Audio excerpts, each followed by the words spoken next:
Welcome to part two. In part one, we discussed the personal budget planner and we looked at a real life example of a couple with 2 children on a combined income of €80,000. In the second video now, in this part two, we're going to look at what would happen after the personal budget planner was completed and the clients had decisions to make about what they're going to do next with their money. And this is an example where people will come into us here at Ask Paul for maybe a personal financial planning consultation, and they'll be asked us to do a number of things for them. In this example, I'm going to show you what those 2 things might be. So here we had a couple and they were spending 89.5% of their income. Oh, that's going on mortgages, holidays, food, shopping, bills, kids, etc, etc. Over here we see that they had €5,790 coming in. I broke this down in part one. If you haven't watched part one, make sure you go back and have a look at it. But he €5,790 coming in, and total expenses of €5,185, and then they also had savings of €300. Okay, now you can see that this couple also have €305. So when you look at total expenses plus the savings, they've got €305 taken off. So what we have in this example is the couple are coming to us and they're going to ask us, Paul, can you or the team do 2 things? Number one, our savings are going to the credit union. We want our money to work harder. How do we do that? And number 2, we've got €305 surplus disposable income on a monthly basis. What should we do with that for our future? So the next part, I'm going to bring you into what's called CashCalc. It's the financial planning software tool we use here at Ask Paul with our clients. So in this example, I'm going to show you what the CashCalc looks like. We've uploaded all the data in for the clients. I see the clients here are 40 and 37 years of age, and they're going to be forecasted right through to retirement to almost 197 years of age to end of life. Now, obviously, life expectancy for this couple will be probably in around the late 80s. You see here the couple are retiring at 65 years of age each. Now, inflation is being set at 2%. For these cash flow plans, we always look back a year. Obviously, inflation will be much higher this year. So next year, we're looking at clients I'm going to be going back looking at much higher inflation, maybe 8 or 9%, and showing the impact of that. For this example, we're going to leave it at 2. Over here, then we're going to go down to saving pots and look at what the client is doing. They're doing nothing at the moment, but they have got a credit union account that we're aware of €5,000 in it, and an emergency fund of about €2,000 in it. So we've set up a personal pension and we've set up an investment account. Now, how do these work? Straight away, you're going to see in the box here 8% and 4.72. These are the growth rates on the investments behind these 2 accounts. So the pension, when you pay into the pension, you get your tax relief, obviously. But in the pension plan, then you invest your pension. This client is 40 years of age. He's going to be going to 65 years of age, a 25-year term. So one of the funds that we would use here, quite common here at Ask Paul, has performed exceptionally well over the last 30 years. Now, obviously, past performance is not a reliable guide to future performance, but it will give clients some level of comfort around what has happened in the past when it comes to investment markets. When you're looking to invest over a 20-25 year period, you should be looking at something that has high equity content, so high number of stocks and shares, in my professional opinion, because stocks and shares will typically give the highest returns of all the different asset classes over that period of time.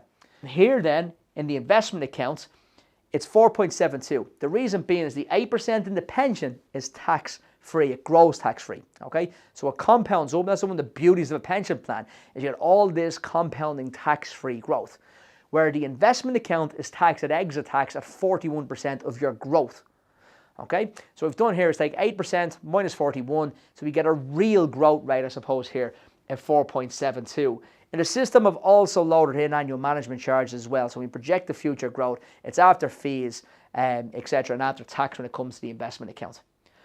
So what have we done? We looked at the contributions and we've put €300. So remember, the client asked us to do 1 or 2 things here. First thing was to put the €300 that was going into savings somewhere better, which is the investment account. Second was the surplus €305. How to make that work better, and that's pension.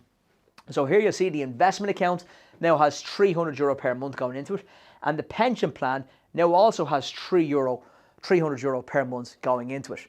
Now the pension plan has tax relief of 40%. So in this example, we had a spouse. We had one spouse on 50 and the other spouse on 30,000. It makes complete financial sense to set the pension up in the higher earnings name because they're going to get tax relief at 40%, the higher rate of income tax that they're paying. Where if we went to set the account up in the other spouse on €30,000, they'd only get 20% tax relief.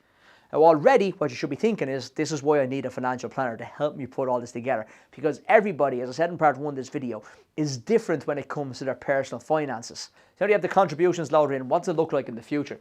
So we look here from a cash flow planning point of view. The clients here are 40 years of age and 37. And when they get to 65 years of age, the green account is the investment account and the blue is the pension account. The green account here has €135,000 in it now.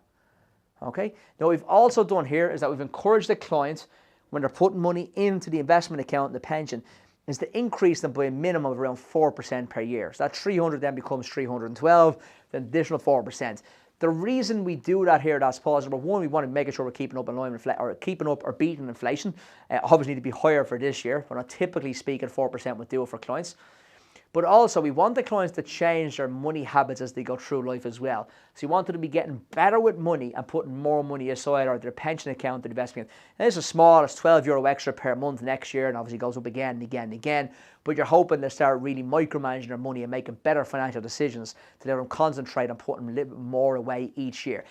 This is like going to the gym and just improving yourself every year, year on year. You don't want to just stay stagnant with the same amount of money going into your investment account, because you're not growing it substantially enough, in my opinion. So you see the investment account now has 135 grand and a 65, and down here the pension account has 204,000. Now remember, this is a client sitting with €300 kind of disappearing to either €305 not knowing where it was going before they came to see us, and then they also had €300 just going into the credit union. And they had an emergency fund, they had an income protection plan in place, so it's quite okay that I take that €300 and start putting it into the investment account. Going to be very honest here, we don't want this happening. We don't want 135,000 by the time the client gets to 65 in the cash account or the investment account. We want it in the pension because you want to make sure they have money when they get to retirement age, just 204,000.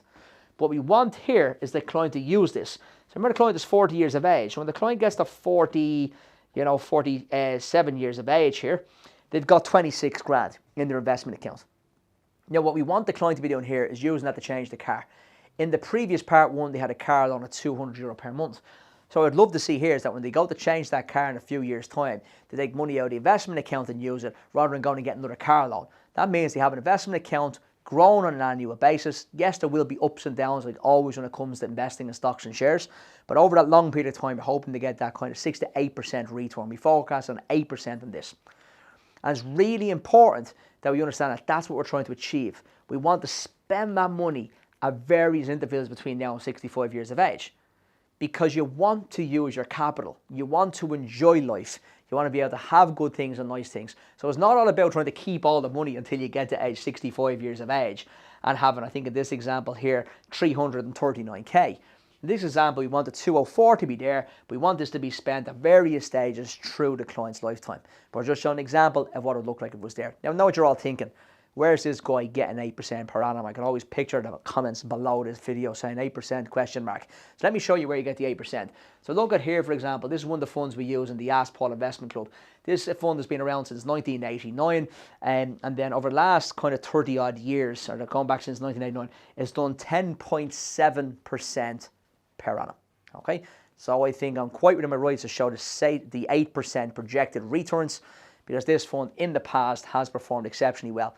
Of course, from a compliance point of view, it doesn't always prove that back testing will be what's going to be in the future. So past performance is not reliable in the future, but it will show some clients, give them some confidence when it comes to investing, especially if you haven't done so before. A couple of things to be highlighted in this fund.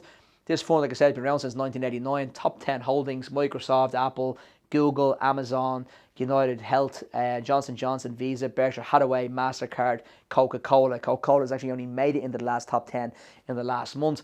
And when you went back to COVID-19, if you look in 2020, when it was a global pandemic, this fund still received a positive of double digits, 14.4%, because the fund manager went heavily into tech stocks during that time. Typically speaking, a year when practically every economy in the world was shut down, you'd expect the markets to underperform, but they didn't, because of the way the markets would move. Obviously, there's a bit turbulent at the moment, so far this year it's down about 15%. That's today's date, recording the video. So it's down about 15 odd percent, and the reason being is mainly down to the war between Russia, the invasion of Russia into Ukraine, and that has a massive impact on energy prices, which means inflation is very high, and that European central banks and the Fed in the States will be increasing interest rates, which gives a little bit of volatility in the marketplace. But overall, really good fund, and I just thought I'd help people. If we go back into the cash calc here now for a second, it would help people understand where you could have got those returns in the past, because I think that's something that everybody be wondering for. Hope this video has provided really key information to you and helping you make a really good financial decision going forward. Also, please do check out part 1. We went through the personal budget planner line by line and shown why it's important for everybody, including you, to find out what your number is on an annual basis. Any questions, hit us up at questions@askpaul.ie an email, or send us a DM through any of the social media channels, or comment below. And if you do think it's informative, this video, please like and share it. Cheers and have a good day.